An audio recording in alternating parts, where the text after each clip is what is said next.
Hi, everyone, and welcome back to the Telepsychiatry Advantage. My name is Dr. Edward Kaftarian. I'm a psychiatrist and chairman and CEO of Orbit Health Telepsychiatry, the longest running telepsychiatry company in the world. The goal of the Telepsychiatry Advantage is simple: to give you the practical tools you need to practice telepsychiatry safely, effectively, and confidently. Today, we're continuing our series on the Ryan Haight Act.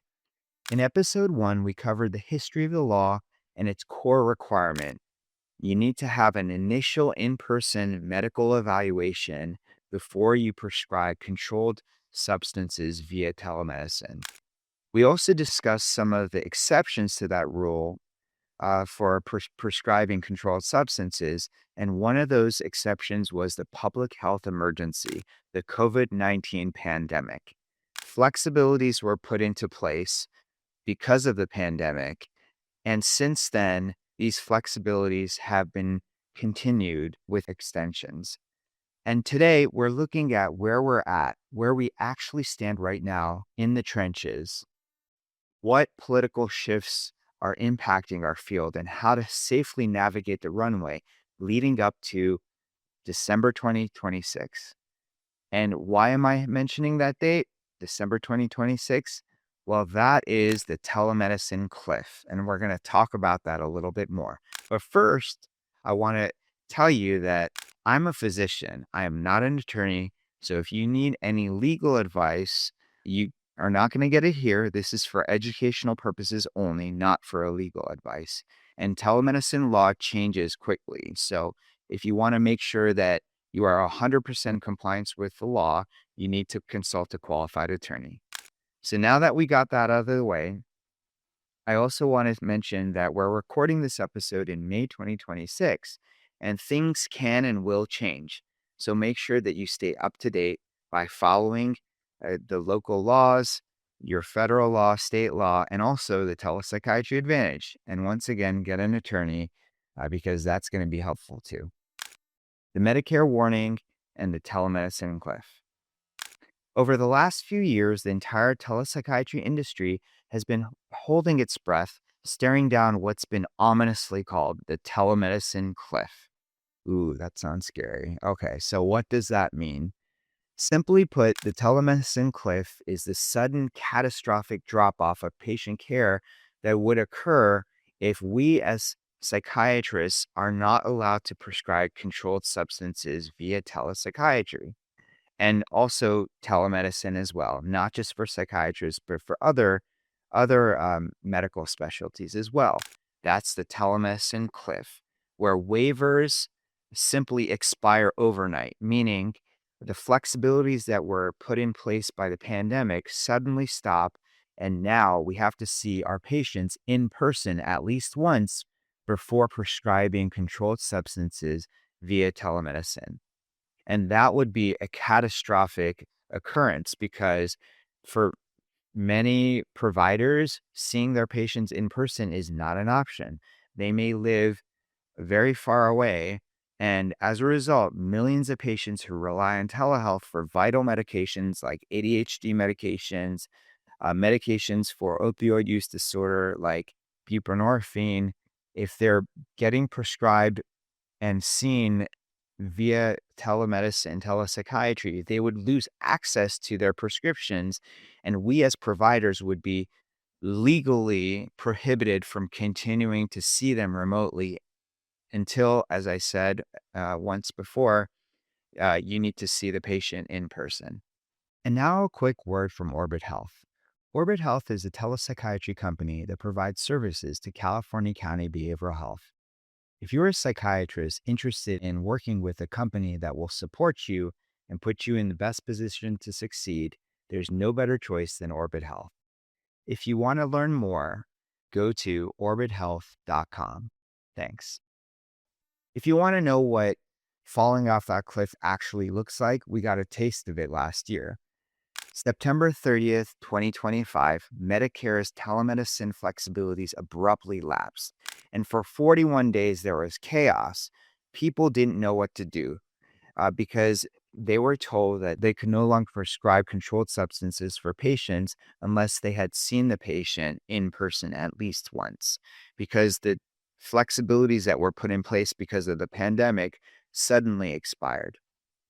So, suddenly cutting off care is not a good thing, and the DEA was acutely aware that a similar lapse for controlled substances would be catastrophic. The shifting political landscape. To understand our current reality, we have to look at the timeline over the last few months. On December 31st, 2025, the pandemic era flexibilities were extended for another year. So they are set to expire December 31st, 2026. On January 15th, 2025, during the final days of the Biden administration, the DEA released a proposed rule. This proposal outlined three distinct types of special registrations. The goal was to create a clear, regulated pathway for telehealth providers to prescribe and for digital pharmacies to dispense certain controlled medications once the existing flexibilities expired at the end of the year. However, administrations changed, and to date, the Trump administration has not moved forward with finalizing specific special registration protocols. The 2026 extension, reading the DEA's tea leaves. Because that proposed rule stalled out, we were rapidly approaching another cliff. To prevent widespread disruption, we received a new extension, pushing the telemedicine prescribing flexibilities out, as I said, to December 31st, 2026. What does this extension actually mean for us, the providers? Well, we're trying to read between the lines here on what the DEA and the government is saying. Number one, they're trying to avoid a rewrite. The DEA's recent statement strongly suggests they are not planning to draft an entirely new proposed rule. So I can tell you that over many years, the proposed rule was changed and reversed and refined, and they got public comments over the proposed rules, and things kept changing. So my belief is that the DEA is kind of tired of this whole subject, and instead of rewriting the entire proposed rule, they're using the extension to finalize one of the regulatory frameworks they've already proposed. Number two, they're building a compliance runway. The DEA knows that whenever the final rule does drop, it's going to bring new administrative hurdles and challenges to providers who are trying to maintain continuity of care for their patients. They've explicitly stated that this extension is meant to provide adequate time to actually come into compliance with whatever the new DEA registration requirements are going to be. There can also be record keeping and security mandates that are going to be placed into the final regulations. And so we're going to need a runway. And right now, the runway is this year up to December 31st, 2026. But we're probably going to need a longer runway once the rules finally go into effect. But we can't necessarily count on that. It might be a sudden, abrupt change. And so we're going to discuss some of the things that you can do to prepare for an abrupt change. Number three, patient continuity is a priority. Ultimately, the DEA noted that extra time is necessary to ensure a smooth transition for millions of patients who now rely on telemedicine for their medications, especially those that never have stepped foot in a physician's clinic for an evaluation. How we should practice today. So it's unclear right now what the final rules will look like. And we have a regulatory runway through the end of 2026 until we get to, like I said, the telemedicine cliff. But this is not a time to be passive. First, if the DEA allows for another public hearing on feedback for their proposed rules, I definitely suggest that you participate and you give them the feedback. Second, operationally, we must practice with the highest level of rigor. So remember that state laws still apply and you must always follow the stringent regulations in the state where your patient is located.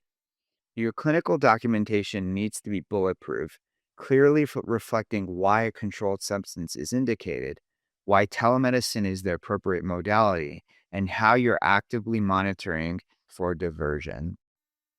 In episode 3, we're going to pivot from the legal framework directly into the clinical application. We'll break down exactly how to safely prescribe these medications on a screen, manage high acuity patients remotely, and assess diversion risks without compromising the therapeutic alliance.